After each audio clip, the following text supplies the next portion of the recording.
on the stage who I'm so pleased and delighted agreed to come and join us for this presentation. We've had some amount of discussion, meaning me in representation of Opera America and Alan in representation of NATS, about starting to build a collection of tutorials to be able to take out into the field that are useful to all of our colleagues who teach or transition into teaching or perform or direct, and start to begin to sort of bridge this gap as so many of us go into trying to train the next generation. So I will turn it over to our moderator, Alan Henderson, the Executive Director of NATS, and I ask you to please welcome Amy Burton, Jonathan Pape, and Lynn Eustis as well.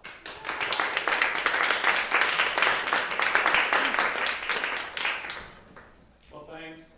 It's great to have these colleagues up here on stage and have those of us who can be here. And of course, kind of taking this conversation tonight with the idea that, again, it begins to build, as Laura Lee and I discussed, a library of resources that we can call upon and we can use with our colleagues who are out in the world. And this particular topic tonight of transitioning careers from singing or directing in the professional world into the academic environment is one that's very relevant today to many. Some on this stage have experienced it personally, and others of us have been administrators in higher education, hiring and attempting to hire and seeking to hire some of those who have been active in the industry and bringing their expertise into the classroom and helping them make that transition. And so we thought it would be great to have a little conversation tonight and talk about this transition from a variety of aspects. And of course, you can imagine the many thousands of directions this kind of conversation could take, war stories and all the other kinds of things we can get into. But we're going to try to be as focused as we can. And we're going to try to divide our time between two aspects. One, issues the singer/director seeking to make the transition to teaching in the academic environment need to consider and are facing. And then the flip side, which is probably less addressed actually in the real world, and that is the institutional side. What is happening at institutions? What are the misconceptions that they have about this kind of partnership, and what kinds of things do they need to be thinking about as they're seeking to bring in artists of a certain stature to transition into a teaching career. So I think at different times we'll all kind of pop in with some ideas and some personal experiences, but I think first of all, from the singer-director kind of standpoint, the question really begs, why do I want to do this if I'm an artist? And why do I want to transition to teaching? And I know Amy's made some of that transition, so you might want to talk about what really drew you into teaching. Well, I started teaching much earlier than I ever anticipated. I thought that I would just sing until I hit 50 and then I would start to teach. And it didn't work that way. My first students, I was in my mid-30s. And it happened because there was someone that my teacher didn't particularly want to teach, and she just kind of grabbed me by the collar and said, you know, Amy's a wonderful teacher. Why don't you take a few lessons with her and then you can come back? And I just thought, I don't know what I'm doing. And it was terrifying. And then I realized once I taught her that I really knew a lot. I knew a lot, and she was, you know, not the best student. So in a way, I felt sort of like those doctors that practice on dead people. I couldn't hurt her. I mean, it sounds terrible. It sounds terrible, but I realized that I really couldn't hurt her. I could only help her because she was a villain. And I just started that way. And it was surprising because I had this idea that you teach until you can't, or you sing until you can't do it anymore. And that's completely wrong. It was a shock because what I found was that and I think anyone who teaches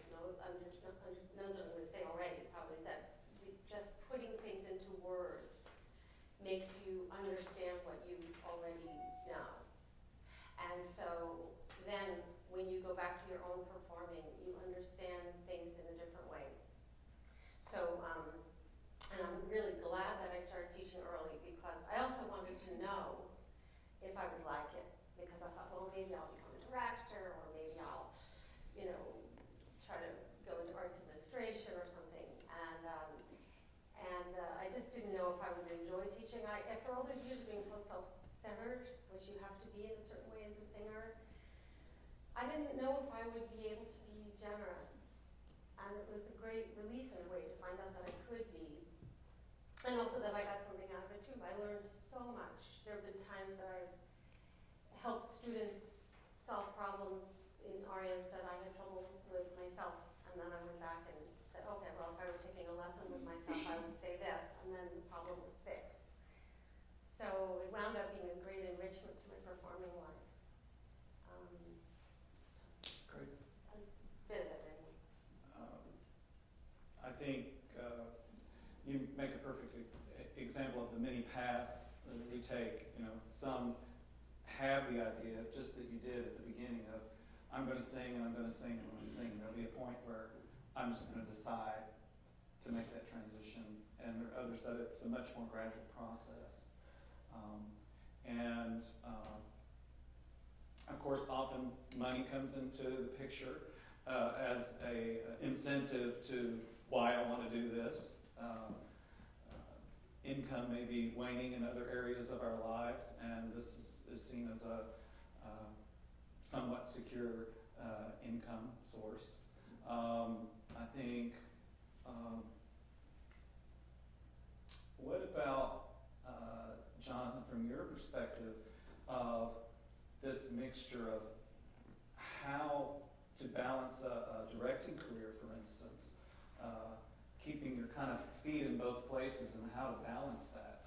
Well, it's tricky, and you can direct probably longer than you can sing, physiologically, hopefully. But for me, a lot of it was a matter of really wanting to give back to the next generation, really wanting to pass along things that I've learned, and working with directing as teaching, which I often do as a director anyway in the professional arena. And so being able to balance that is tricky, because the time you need to be away as a director to do a production is hard to schedule in the academic calendar. It's hard to find a way to be gone and to make sure that those things are covered that you do. But it's also really important to balance those two things. It's hard. It's hard. For me, one of the decisions of making this transition was also about stability of environment, like not being on the road all the time, feeling like you had a life as well as a career, so that you could have a house and you could have a garden and you could, have that kind of life. That was important, and I think it was something that was important as an artist and enriched me as an artist. And this was an opportunity that kind of came out of the blue. I didn't seek it, but was called and said, would you ever consider this? And I thought, well, yeah, I would, actually, at this point in my career. And so it was a good way to look at, how do I give back? How do I have a certain level of stability in environment, and mix those two things? Well, what's the most, I think, surprising revelation that any of you faced when you moved into a teaching career? And Lynn, of course, has had a long teaching career with various transitions too. Well, certainly for me, it was finding that I was so much more invested in so much, and I felt so much more satisfaction from students of mine doing well than I'd ever felt as a singer on the stage. I was always one of those singers who loved the rehearsal process, but the going out there and performing part, somebody else could happily do that. And I started teaching pretty young. My parents were both teachers, and teaching was just in our family, so I was always teaching throughout time. I was a teaching fellow in undergrad in Philadelphia. While I was a grad student there, I taught at the Philadelphia school. I just had always been teaching. And all of a sudden, when I landed in New York and I was temping instead of teaching, that didn't feel so good to me. And I was doing a very small production of Ariadne auf Naxos at the time, and I was doing Naiad and covering Serenata. And when I got the word that I would be going on as Serenata, it was one of the worst weeks of my life. I couldn't sleep. I was horrified. And I just thought, why am I doing this to myself? There's something else I love so much more than this.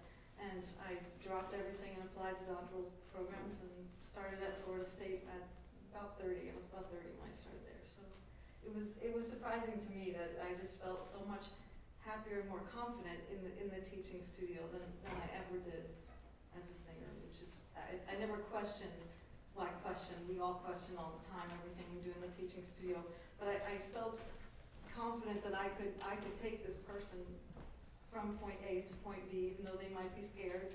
Come with me, we're gonna get there. And I never felt that way as a singer, so that was a surprise to me. I think one of the things that was very surprising to me was how exhausting it is to do this. When you go away and do a show, you're focused on that, and you're away from home, so you don't have any of those other distractions. And you go and put in your X number of hours in the rehearsal process, and you go back to your hotel room or your apartment or whatever, and you have time down. And when you're teaching, it's so much more than the hours you put in the classroom. There's all this other stuff, whether it's productions or committee work or your own professional development. It's mentoring students, mentoring other faculty members, working with the people that are your colleagues and your charges. And it's a really big job and a very exhausting and rewarding endeavor. And I kind of didn't expect that. I thought, oh, how hard can it be? And it's not hard from a knowing what to do level, but it's really time consuming. Like April is the worst because you're coming to the end of the school year and everybody and his dog is doing a recital and you're doing a production and you have to get your budgets for the next year and. So it's this roller coaster that you're on. That was a surprise. I think that the amount of focus that just, you could spend 7 hours a day at the Opera House, 3-hour rehearsal, then lunch, then another 3 hours, or even broken up throughout the whole day. But you have this downtime, you have they're not doing your scene, so you sit around and you yap, or whatever. There's fun, there's ups and downs, and singing is just, it's like being a therapist or something. You're just so focused in for that hour, and there's never a time to let your mind wander. Not if you're really, you have to really pay attention and be there and listen for every little thing, and that is mentally exhausting. I find at the end of a really long day, I just want to watch TV. so I do my practicing in the morning. I do my practicing first, and I had to learn that the hard way too. Like pay yourself first, feed yourself first, put your oxygen mask on first, all those things. If I was going to keep performing, because I do love performing, and I still love performing, I still do quite a bit of it, I have to be more organized than I ever was when I was just singing. I mean, this is my time. Plus, I have to, schedule rehearsals, make sure that I have time to. I perform a lot with my husband, so I have to. That's even harder because we both work at home teaching, and he's composing and practicing, and so I have to be absolutely, organized that way. Make sure that if I'm going to go out of town, I have to make sure that I don't get behind, that I teach ahead of schedule if I can, or that I leave enough time for makeup days, and so that's hard.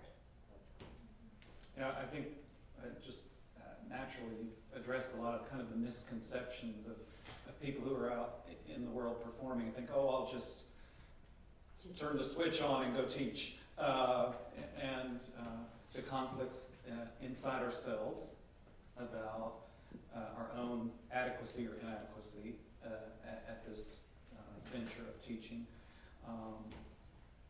And also the flip side, I know Amy mentioned the ego aspect, and I want Lynn to talk a little bit about that because she has a brand new book that's fabulous, by the way, called The Teacher's Ego. And she writes so eloquently about many things that we all have asked ourselves, and we ask ourselves a lot every day, probably many of us, about this enterprise we're involved in of teaching singers, and how our egos are fed, and how we develop kind of that healthy aspect of dealing with our students, and balancing the ego aspects. You want to talk about that a little bit? Sure. About 8 years ago, I wrote a book called The Singer's Ego, and in that book I talked about, and actually that book really came out of the arguments I had with mostly with pianists, but with other people too, about why singers were so crazy, and we kind of are, but there are reasons for that, and I wanted to get at that for myself and for my students, and really the two things that are so different about us compared to other musicians. I mean, when you are the instrument, that has all kinds of emotional and psychological implications. It just does, and you have to deal with that somehow. And dealing with text as well. Instrumentalists don't have to get up and sing about their most personal love affairs in front of audiences of 3,000 people. So it's I wrote a lot about that in the first book, and trying to figure out, just knowing those things about yourself, and knowing that those things are different about singers, and not excusing the bad behavior, but sort of understanding where you're coming from and dealing with those issues for yourself. And in this latest book, I wanted to talk about what happens when somebody with a singer's ego, and we all have them, and they need to be healthy, goes into the teaching studio. And I personally feel that if you haven't worked out at least some of your stuff, or at least understand what your stuff is, it's going to be very hard for you not to bleed all over the student in front of you, and not make choices that are appropriate for them, but making choices that feed your own ego instead of theirs. So I tried to write about that in this book. Sometimes people ask me what a good teacher needs, and I really think it comes down to having good ears. Of course, you have to have good ears, but you have to care about people, and you have to be able to care about them in a way that is free of your own baggage. You have to be able to let them go too. Yeah. I mean, when they go on stage, they're on stage. Right. And it's their success or their failure, and their ability to take the advice that you've given them, or that the director's given them, or the coaches. And they're alone on stage. That's their and when it's time for them to move along, that's hard sometimes. But you have to do. It's just like being a parent. Parenting. In some ways, it's more gratifying than being a parent. No diapers. Well, not just that. But it's, I have an almost 19-year-old son, and I know.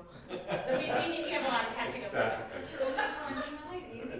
right, it's a miracle.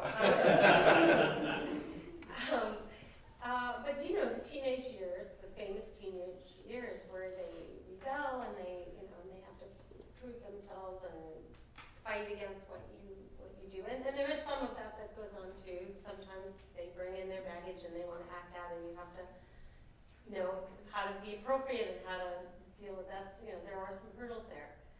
But mostly they're there because they care what you have to offer. They're interested in your experience. They want the benefit of your experience, which is, your child doesn't always want that. and I found in some ways that, and I have had to be, really careful, that identifying that student that emails you too much, calls you too much, texts you at midnight and says, "Can I call you?" And you have to really know where to draw that line sometimes. as for their best interest. Well, and for yours too. Well, yeah.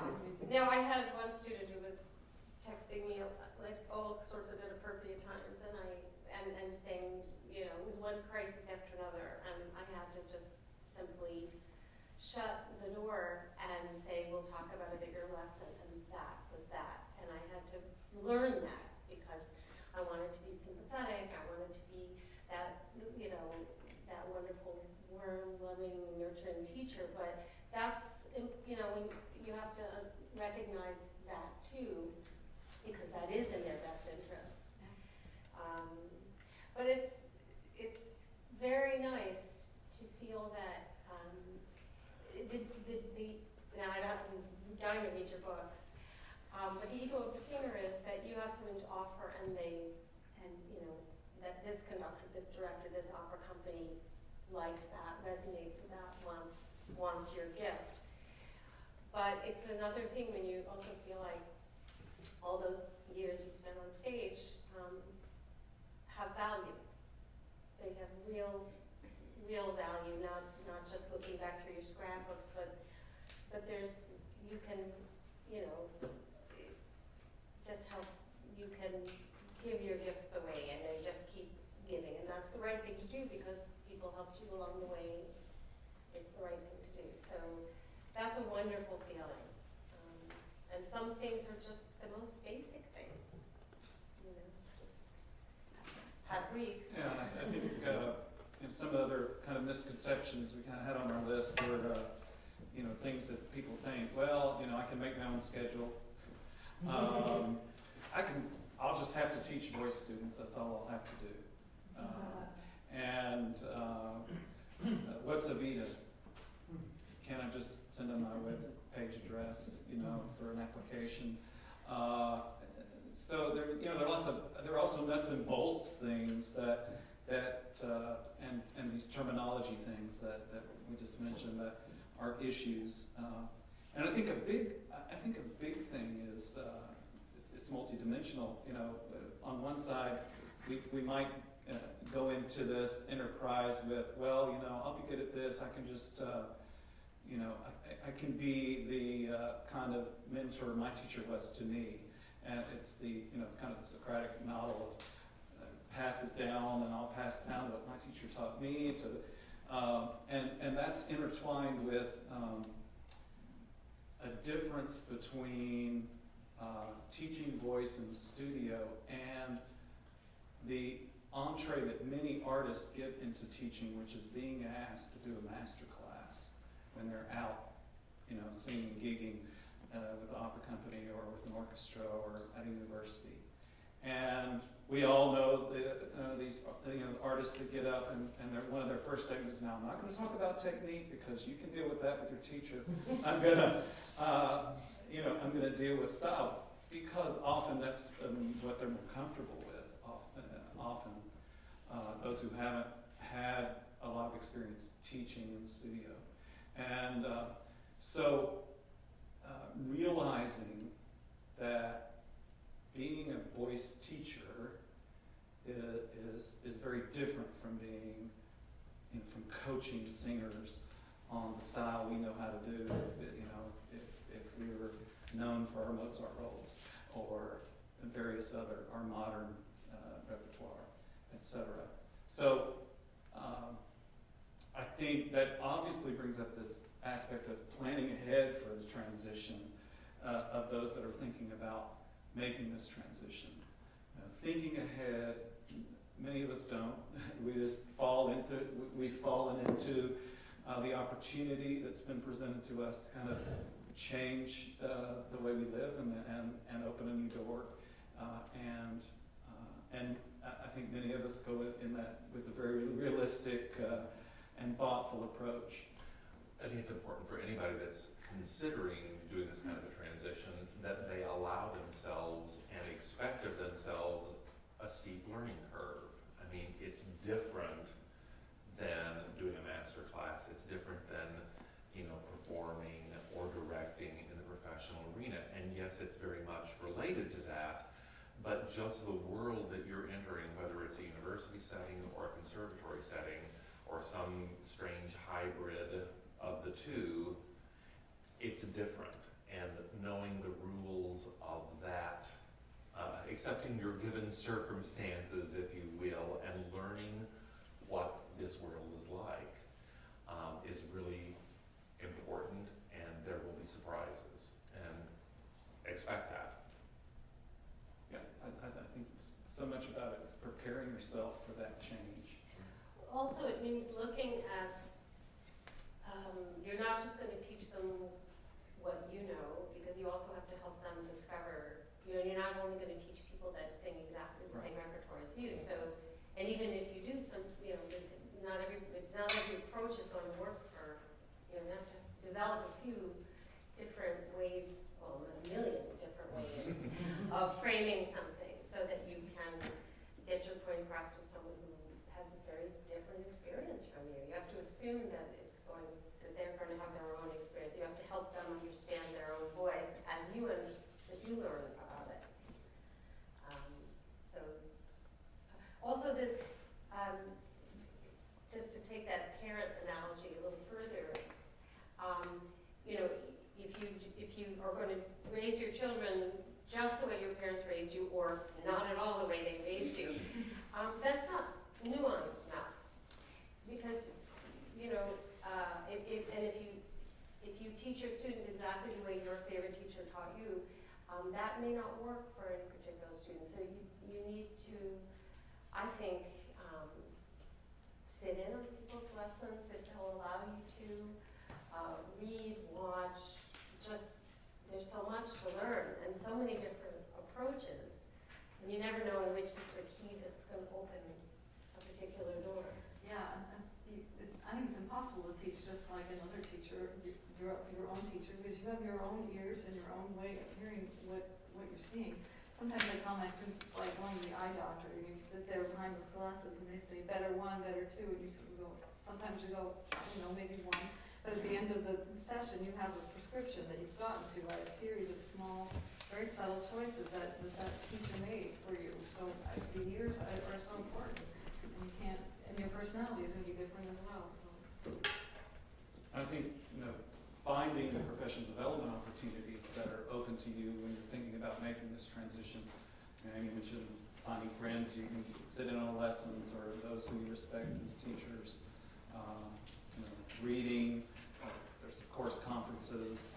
I think it's important to find mentors. I have a very good friend that I work with as a singer that is now in his second year teaching in college, and he's been calling me like, oh my God, I didn't know that, fill in the blank. And just kind of explaining to him what to expect, and oh my God, they said this to me in voice faculty, or oh my God, blah, blah, blah, blah. And being an ear and being somebody that has kind of gone through some of those things is really helpful to someone that's making this transition. You think back to models of student teachers, people that are entering, but someone that has had a successful career as a performer or a director that's now kind of doing an entry-level teaching assignment somewhere, they don't really have mentors that can help them. And I think that's why it's important for us in the industry that have made that transition to be that source. I actually tell my private students, Ella and some of my students at Manus, I encourage them to take students because I think it will. I think it's terrible just to suddenly jump into a university situation or conservatory and not have already had some experience teaching. I think it's a great way. They can help. First year master's student, why not mentor a high school kid? You can help them with their languages. You can help them learn about breathing. There are some just basic things that are old hat to them already at that point. Or first year out of school when they're waiting on tables or nannying or whatever it is that they tend to do. I don't think it's too soon to take. It has to be someone who's of an appropriate level. through, you're building those skills. I had at least 6 or 7 years teaching privately, very small number of people, because I was busy traveling a lot before I entered a conservatory, and I'm so grateful. I was nervous enough as it was, but that experience really helped. I think before we move on to the flip side, I think some other really important things to think about in making that transition, once somebody's there, is how do I fit in? How do I fit into that new environment? And some of the misconceptions, I think, going in, I've had this career, and so of course, I'm sure they'll give me all the top students. Sure way to make your career short in that institution, right? Is to amass everybody else's students. And we've all heard of people make these mistakes along the way, and some of them recover from them fine, and others don't.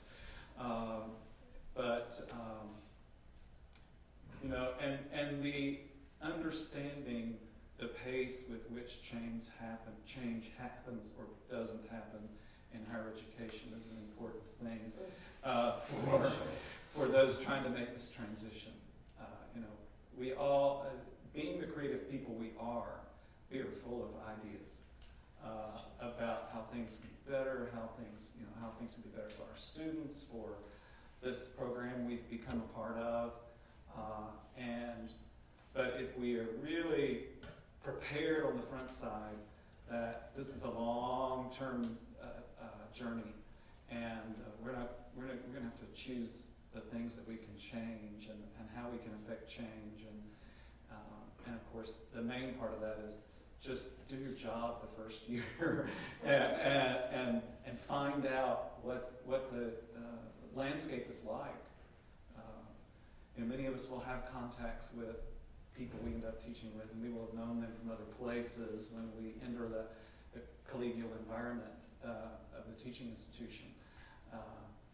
But we still have to make that adjustment and find the ways to affect change in the most appropriate way.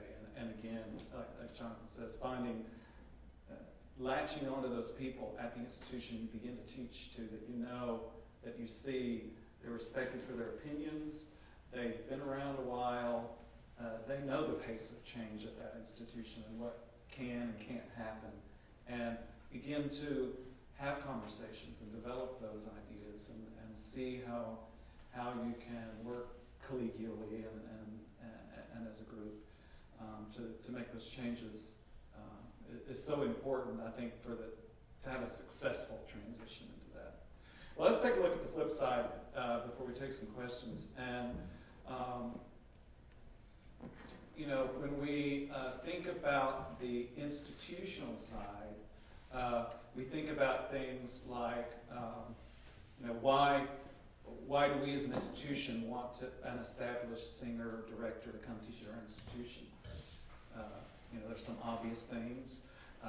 There's the name recognition that person brings potentially to our institution from a variety of ways, whether it has to do with recruiting students, the quality of instruction or production values that person may bring from their experience in the directing world. There's the expectation or hope that they'll perform on campus, and they'll bring their artistry on the stage to that, not just sit in their studio and teach. There's also some have the illusion or it's a reality that they feel like this person coming will attract donors to the institution. There's the obvious that this person will bring real world experience to impart upon our students. And so, those are some kind of whys. There are many others we probably could bring out, but I think that kind of covers the waterfront of some of the reasons why. Anybody have anything they want to add to that?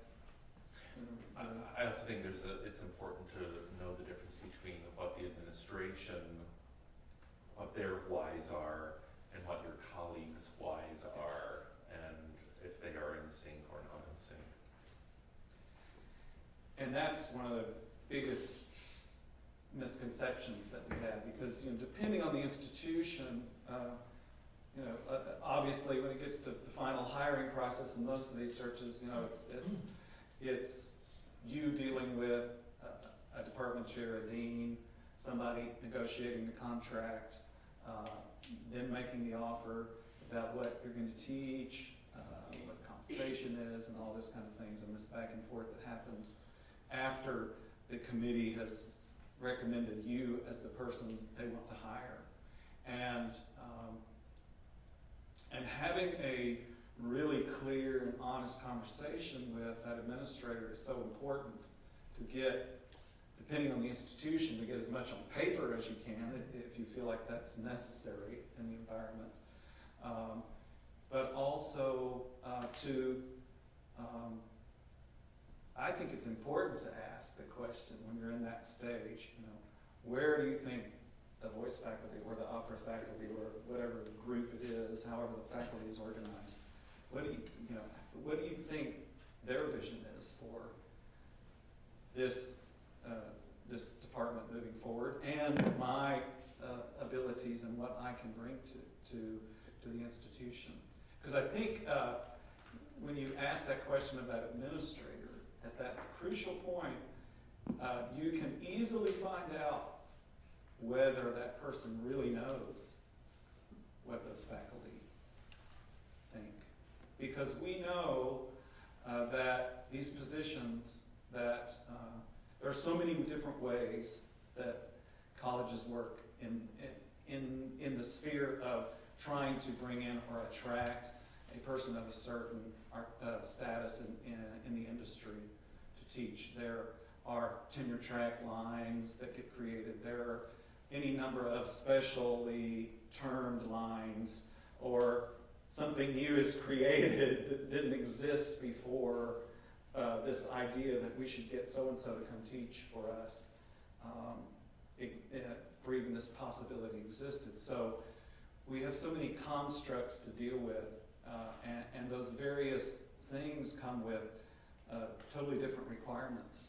If you're in a tenure track job, there's a lot of standards built up if you want to get tenure, if you want to progress to the next level.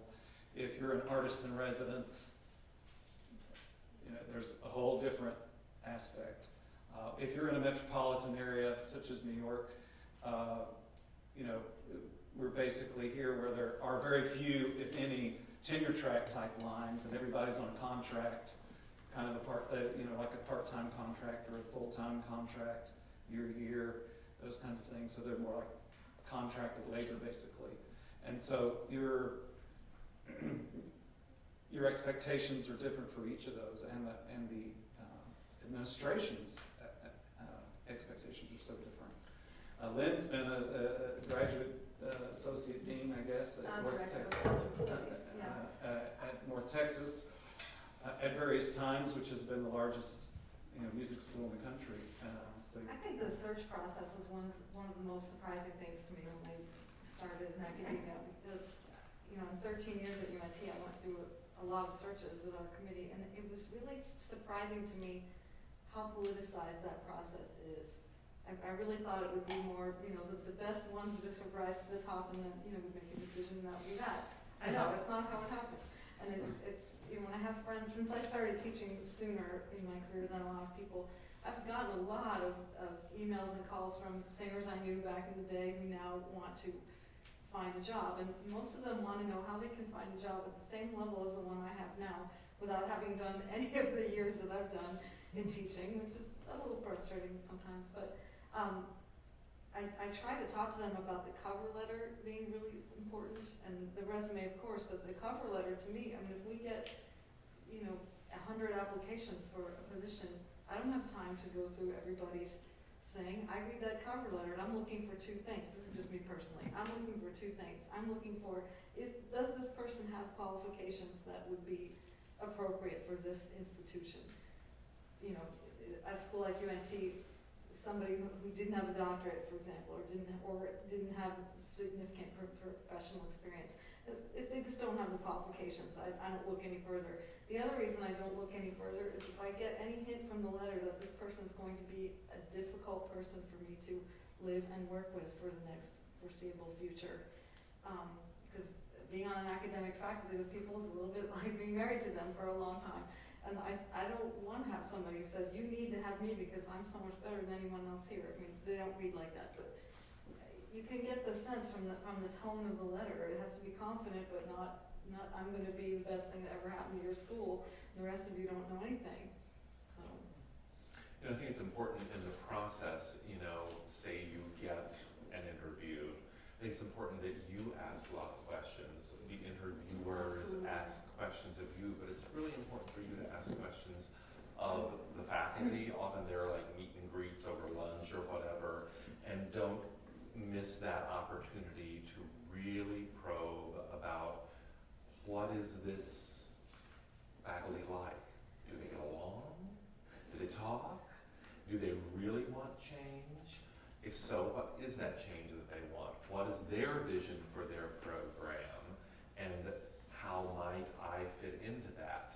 Are they just looking for somebody to teach warm bodies to sing? Or are they looking for, you know, a colleague? Are their goals in line with the administration's goals? How is it going to be for you to be a colleague there with them for that length of time? And for a new person that's just making this transition, you may not know what questions to ask or what to look out for. Again, I think it's important to have mentors or people in the industry that you know have made this transition to talk to. But it's really important. It's really important that everybody goes into the process with as informed as possible. I think, and then we move into kind of some of the, I've got a few misconception statements that institutions sometimes think about. This person's such a great singer, I'm sure they'll be a good teacher too. That's the one I've probably heard the most over my years. It's just as easy for an administrator or even other voice faculty to be in awe of the artistry and the instrument to the detriment of the ability of that person to really teach what they do so well. And so it's extremely important in this process of selecting people and in this process of moving into this profession that we carefully vet that, and we probably spend more time on that aspect and talking about specific questions in interviews, technical questions, teaching issues of technique, issues of how we deal with what Amy says, all the different students that come to our board that aren't like us, or aren't our voice type. Well, I think one of the most important questions that I asked at my audition, so the mentality is still there. My interview at Men's was, my performing career is still very active and very important to me. Is that going to be a problem? And they said, no, that's why we want you. And so that was very important. And it might have been a different answer at a different institution. So I don't know what I would have done at that particular point. But for me, that was, it was an important question that I asked because I had to find out if it was a good fit. Mm-hmm. And it was a good fit for them and for me, and they support every time I needed to go off and do something. They had my back, and that's no small thing. Yep. And I've also dealt with so many instances of that being not fully understood. Again, there's the talk with the administrator, There's the understanding of the faculty, other voice faculty, who may not be gone as much. They focused on teaching much longer perhaps, and in comes so-and-so who, I'm here all the time teaching my students, how could they be gone for 3 weeks and come back? And so the environment in which, just like you said, if it had been another institution, you might have gotten a different answer. And there are many different answers out there when we're out in the Midwest, a small liberal arts college who wants to do this, and they've got a nice gift from some donor to endow a professorship. And here comes somebody, and the expectations are quite different. And so it really is so important to validate all those questions you have about things such as that. Well, I think it also is, it's wise to show your colleagues that you're a good colleague. I mean, let's say, I'm not there at all the pre-screening listening sessions because I'm off singing somewhere. I'm going to make sure that I maybe volunteer for an extra thing or something like that, or send somebody, a student, that I feel they would do a better job. And you do what you can to say, I'm not. These are the realities of my life. They're different than the realities of yours, and you just try to be a good team player, in whatever way you can do that. Yeah. I think we probably all had experiences or know of experiences where that hasn't always worked as well as it should. The students may not be getting what they need from an artist who is gone too much, and so those understandings and those boundaries need to be fostered. They need to be set, with some. We can't be so flexible that it just waves in the wind, but also we can't always be so rigid that it's unworkable for all parties. I think it's really important that the communication happens, and sometimes that means you, as the person that is going to be the teacher, if communication about this isn't happening, it's important to ask the right questions. Is it okay for me to be away? Is this a bad time of year for me to be away? I have this particular gig that's really important to me. What do I need to do to make this possible and still fulfill my commitments here at the institution? And that's, again, something to really pay attention to in the interview process, is whether or not there is an atmosphere of communication and willingness to kind of be open about process. The last thing I had on my list today was to talk about how we decipher those ads that we see for a position. I happen to have one that I'm going to read to you that is a current ad that I recently saw. So this ad is for coordinator of vocal activities, rank dependent upon qualification, master teacher, distinguished vocal artist, collaborative faculty member to fill an important position within a dynamic voice department. This full-time and career contract position with rank dependent upon qualification, that's the second time they've listed that, will begin X. Reporting to the chair, the coordinator of local activities will work collaboratively in spearheading efforts to further strengthen the regional and national profile of X school as a center for excellence in studio voice instruction. Besides studio teaching, the selected candidate will oversee the development of a masterclass series focusing around invited national and international master teachers, mentor and oversee doctoral teaching assistants in voice, and retain a high professional profile for ongoing concertizing. Active contribution to a collaborative conservatory and university community, and service on committees and participation in division meetings, audition, and recruitment activities is expected. Requirements. The successful candidate will have a national reputation as a master teacher and performing artist, possess a DMA or equivalent professional experience, and will have a substantial experience in working collaboratively with fellow teachers and music artists. Ability to pass a pre-employment post-offer background check. That could put some people up, right?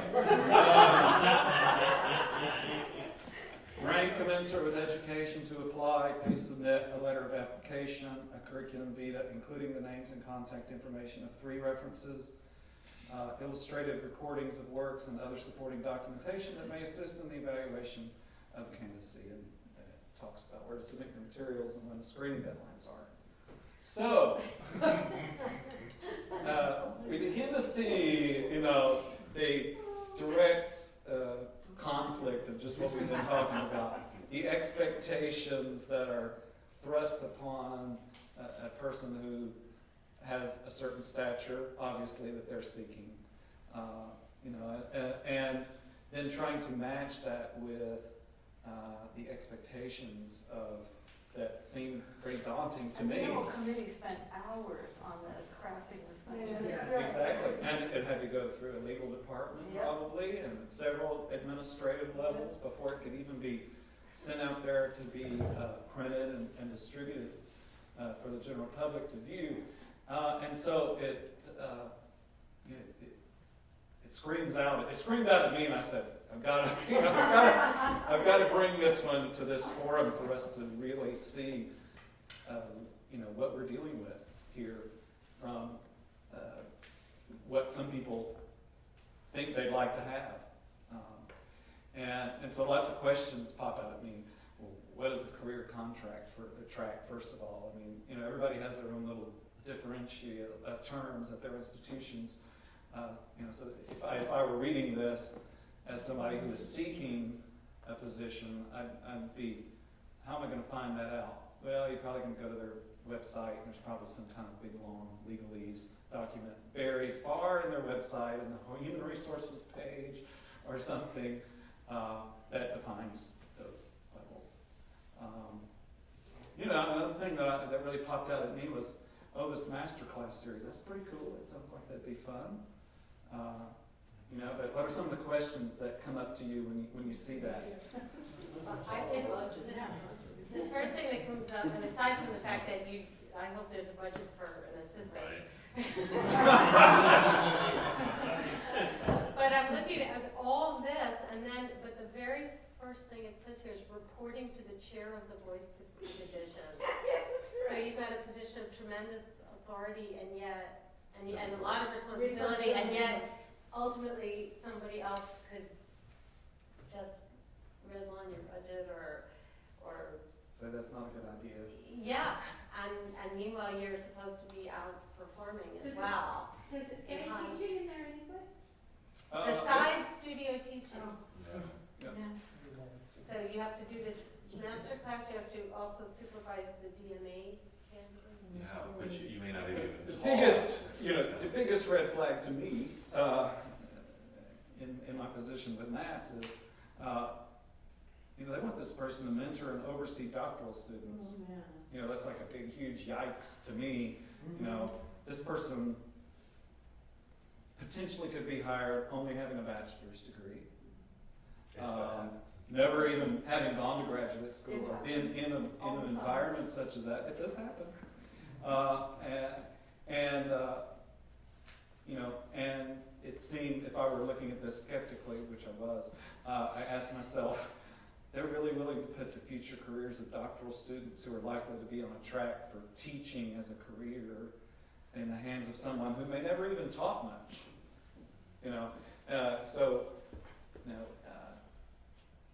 It's and they've never been through that process. The process of putting together an academic document or whatever may be coming at them. Well, but also, or if you don't have that professional experience, I think if you have a DMA, you've spent a fair number of years in academia. I think that's fair to say. So you're not. I can't think of anybody with a DMA who also has an active, high-level performing career. I think It's one or the other. At some point you have to choose. Right. Yeah. And again, that they say, or possess equivalent professional experience, but that's, professional experience does not necessarily give you the same experience that a DMA candidate would have in terms of mentoring, grad teaching. Teaching them how to teach. Right. When you're maybe still trying to learn yourself, if you haven't done a lot of it. Exactly. Yeah, you're right, this is a result, this is like a cobbled together, everybody got their wish. And somebody's passing the buck here in a big way too. I'm thinking the chair. Doesn't want to do all of these things Well, anymore. This period hiring an assistant, you said, Yeah.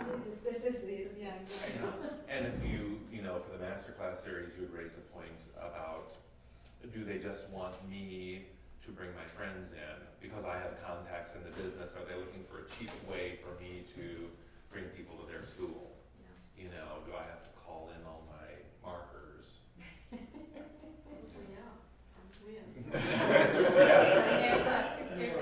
There's a heavy service requirement here. Yeah. Community, conservatory and university community and service on committees and participation in division meetings, auditions, and recruitment activities, which also means that you're, traveling around. Yeah. I don't know how this, not one person, this is like at least 3 people. It's also important, for people that are looking at this, there's a big difference between the university system and the conservatory system in terms of what the expectations are for committee work, or what they are in terms of tenure promotion, contracting, all of that. And if you're in the university system, it's really different than the professional arena in terms of how you get rehired. So it's just something to be very clear about, what you're applying for. I think another little thing that they mentioned, they want a master teacher, a performing artist, and a collaborative faculty member. So, my next question is, which is most important and to whom?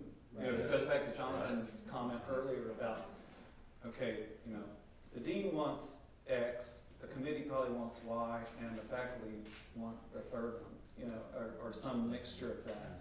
And so they lumped all these things, potentially lumped all these things in this ad to satisfy a lot of people.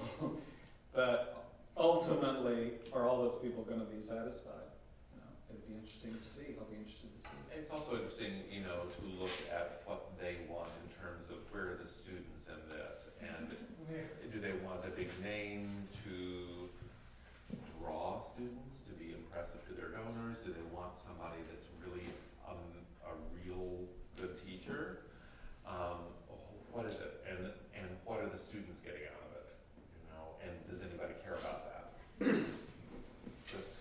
Just saying. Yeah. Well, as we wrap up and then take a few questions, if anybody has any comments, I want to ask our panelists one last question. And that if you were mentoring a new artist coming into teaching today, what maybe 3 things would you want them to know from your experiences? Well, some of it I've said already, but I think talking to your colleagues who are teaching, find out as much as you can. If you can sit in on other, just read everything, study everything. Have patience with undergrads. You have 4 years to take them from point A to point B, as Lynn said. Master students 2 years. You can't do it all at once. You can't tell them everything you know all at once, nor can you necessarily figure out the politics of whatever, teaching situation. So, as you said, first year, just keep your head down, pay attention, learn as much as you can, and to be mindful that it's not about you, that it really is about the student. And also, the longer you stay at an institution, the more you realize that the students come and go. And you're there and your colleagues are there, so you have to keep that always in perspective. No one student should divert you from that perspective. Jonathan? I would say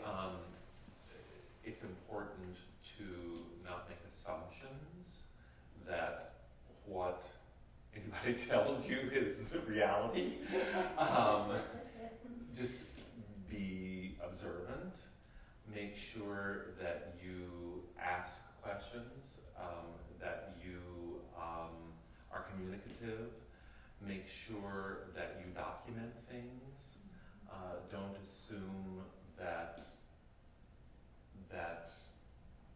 you have. Don't assume that everything is always okay without making sure that you've covered your own bases.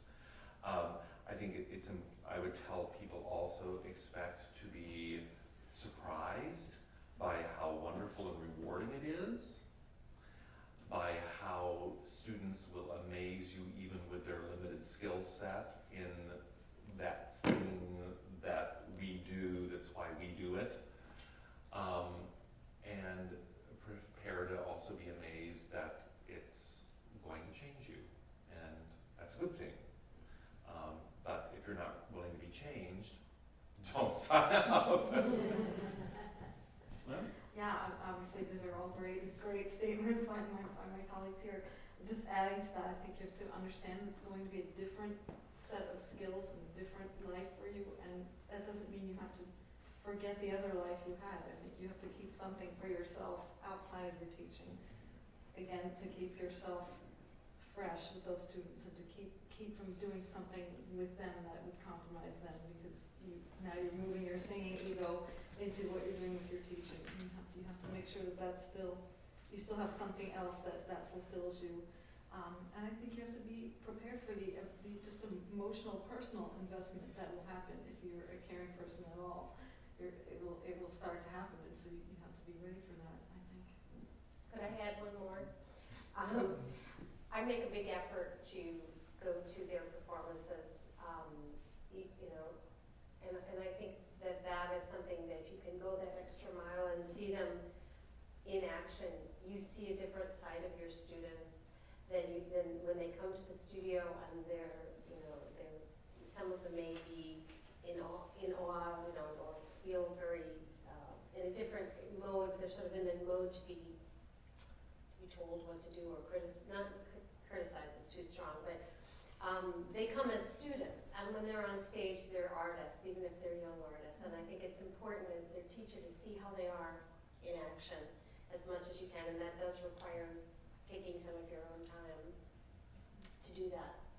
I think also making the investment in your own professional development, and that includes being a part of professional organizations. You might expect me to say this.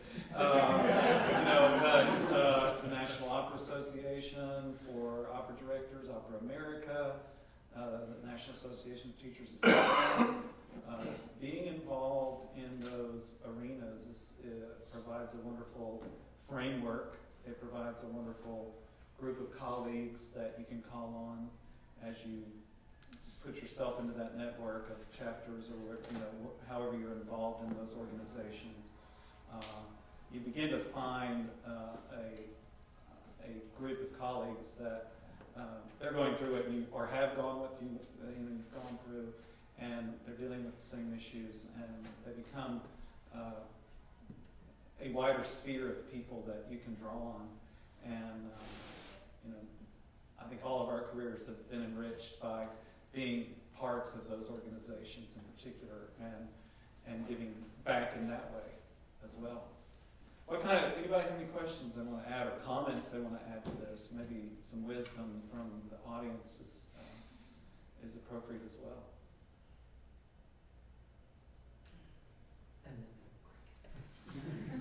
And the rim quiet. Yes? I will just say that one of the things that had kind of been surfacing or circulating is the wish for a little bit more stable, secure life. But it's very common to have no tenure for applied teachers now. So it's not, your contract is your contract, and then you have to reprove yourself every so many years, resets and years. Yep. Depending on the institution, and as I said, and especially in a lot of metropolitan areas, where the number of people who potentially potentially can teach exceeds the need, then the market demands are there that allow institutions to move to more of a contracted employment nature, whereas, you know, if you're out in rural Oklahoma, it's pretty hard to make that model work, and those institutions are much more invested in the tenure track model because of that. And so you're right, the security aspects differ, you know, and change over time. Anyone else? Well, thanks so much for to our panelists, and thank you for being here. And we really hope that this resource, as we recorded it and made it available, will be a resource that you know, we will be posting it on the Opera America website. We'll be using it on the NATS website and making it available so that our colleagues and others in the future will be able to call on it, to it as at least a beginning resource, a kind of a primer into, okay, I'm thinking about this, and what do I need to think about? And hopefully by delving into some of the topics we've talked, it will lead others to more deeply consider all the varied aspects that they have to consider when they're considering making this transition. So thank you very much for being here.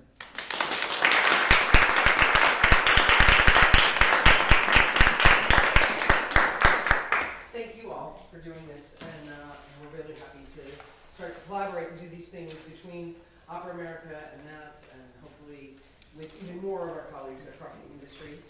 For those of you who were looking to go dine together, we'll gather in the lobby in about 5 minutes and walk down the street to go have dinner. So I think there's about 9 of us all total. But if you need to take a moment to, you know, visit the facilities, etc. Okay? Thank you all so much.